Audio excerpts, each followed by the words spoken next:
harka fuunee akkam jirtan kabajamtoota hordoftoota keenya oduu keenya dinqisiisoo guyyaa raantanaa isinitti himna hanga xumuraatti nu hordofaa isiniin jenna.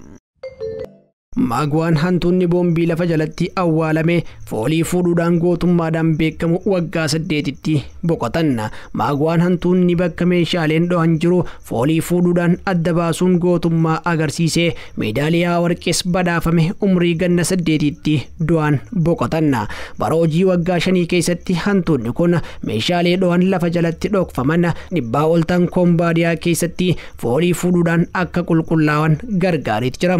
Maagwaan hantuuta dhaabbata tola ooltummaa Beeljiyeem Appoppoo jaamuun leenjii yoo ta'u hojii isaa karaa milkaa'ateen hojjeteeti ture.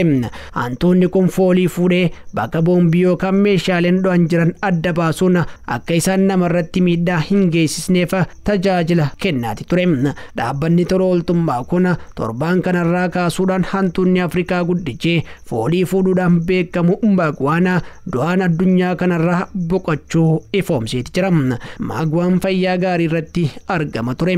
Irra caalaa torbaan darbees ta'ee torbaan kana tapha isaa akkaan jaalatu taphachaati ture. Garuu torbaan irras kunne kana suutuma suutaan dadhabaatii fi mugaatii dhufe. Guyyaa xumura isaa ammoo nyaataas lagateeti ture. Taanzaaniyaatti bireed jaamuun kan beekamu Maagwaan leenjii irra turuudhaan hojii boombii lafa jalatti awwaalame foolii akka fuudhuuf gara kombaadiyaatti geeffame. Kombaadiyaa keessatti ammoo albuudota yookaan boombii dhahuudhaan balaa geessisuu mala jaamee shakkamu miliyoona 6 oltu jira jaameeti amanama. Hantuunni kun keemikaalota dhohan bakkeewwan meeshaaleen dhohan jiran jaamee shakkamu keessaa akka foolii fuudhuu danda'utti leenjee. Haala kanaanis lafa iskeer meetirii 141 yookaan dirree kubbaa miilaa 20tti qixxaatu kan ta'u akka qulqullaa'u gargaareeti jira. Hantuunni kun ulfaatinni isaa kiloogiraama 1.2 yoo ta'u dheerinni isaa immoo seentimeetira 70 taham. Maagwaan hantuuta kaan irra caalaa guddaa ta'us garuu yeroo sakatta'insa taasisee albuudota yookaan meeshaalee dhohan foolii fuudhu meeshaalee kanarratti ulfaachuudhaan akka balaa fidan hin godhu ture. Daqiiqaa 20 keessatti lafa hamma dirree teenisii ga'u sakatta'uu danda'a. Kun osoo dhalli namaa meeshaalee adda baasaniin sakatta'ee guyyaa tokko hanga guyyoota 4 fudhachuu akka danda'us dhaabbanni Appoppoo ni hima.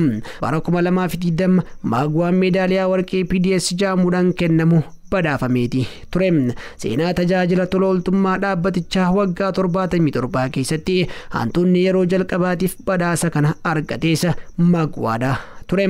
Hantuunni kun waxabajjii darbee soorama baheeti ture. Kunis umriin isaa gara dullumaatti waan deemee fi dadhabinni waan irraa mul'achaa tureef akka ta'e ifoomeeti jira. Hundi keenya Appoppoo keessa kan jirru Maagwaa dhabuu keenyatti hedduu gaddineeti jirra. Hojii dinqisiisaa inni foolii fuudhuudhaaf qabu hawaasni kombaaniyaa sodaa lubbuu kootiin dhaba jedhu malee nagayaan akka jiraatu hojjetuu fi taphatu gargaareeti jira jechuudhaan dhaabbanni kun ifoomse. Dhaabbanni Appoppoo erga bara 1990 bineeldota isaa heerooraats jaamu akka isaan boombii lafa jalatti awwaalame foolii fuudhuu danda'anitti leenjisee guddisaati ture jechuun BBC'n gabaase.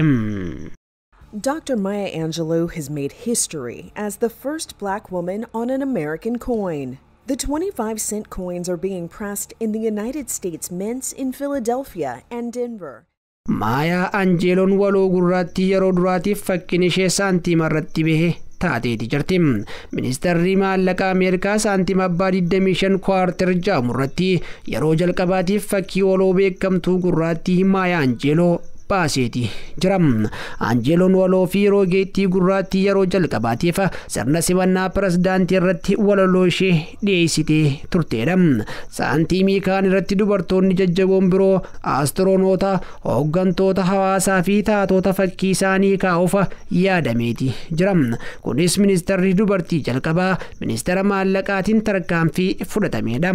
Yeroo yerootti diizaayiniin maallaqa keenyaa yeroo geeddarru seenaa biyyattii keenyaa himuudhaaf carraa arganna. Kunis seenaa keenyaa fi jijjiirama akka hawaasaatti taasifne dabalata jetti. Maayaa Anjeeloon waloo fi roogeettii dhimma hawaasaa bara 2014 umrii waggaa 86tti lubbuudhaan dabarte.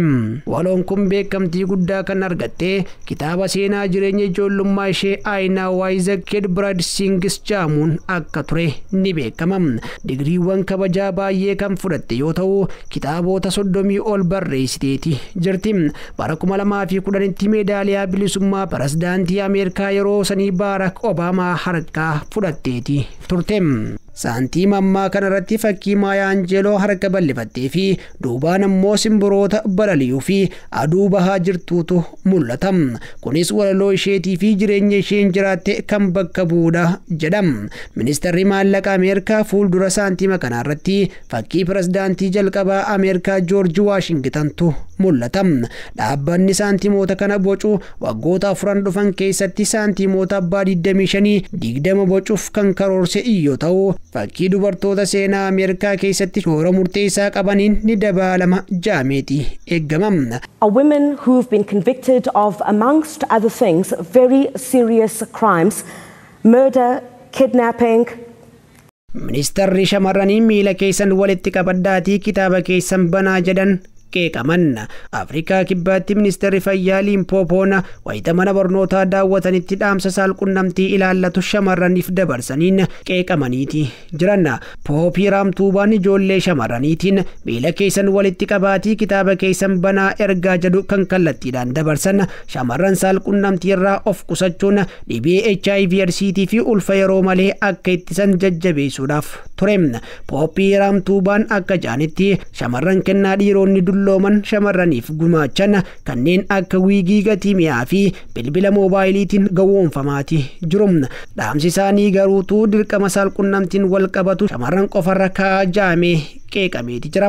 Biyyoota Afrikaa hedduu keessatti shamarran sababa saalqunnamtii of eeggannoo malee godhamuutiin ulfaawanii barumsa addaan kutan baay'ee akka ta'e ragaan ni addeessa.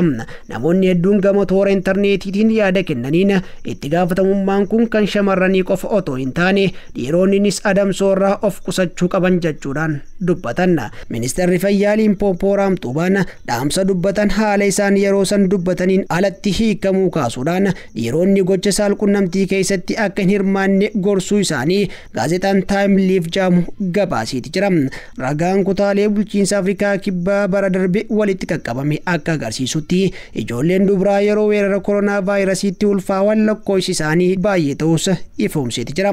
Sagantaan barnoota saalqunnamtii manneen barnootaa muraasa keessatti maatiin barattootaa diduu hordofuudhaan dhaabbateeti ture. Afrikaa kibbaatti sanadni kanneen yakka tuttuqaa saalqunnamtiitiin wal qabatu raawwatan tarkaanfiin akka irratti fudhatamuu bahee jiraatullee kanneen miidhaman hedduun yakkicha raawwatamuu gabaasuu waan sodaataniif hojiirra oolchuudhaaf rakkachaa jiraachuu aangaa'onni biyyattiidhaa himaniiti jiran. Kabajamtoota hordoftoota keenya oduun keenya dinqisiisoon guyyaa har'aantanaatiif jennee isin biraan gahaa turre kana fakkaata. Kurfiin keenya kanafan itti fufanii isaan waliin turtii gaarii isiniin jennam.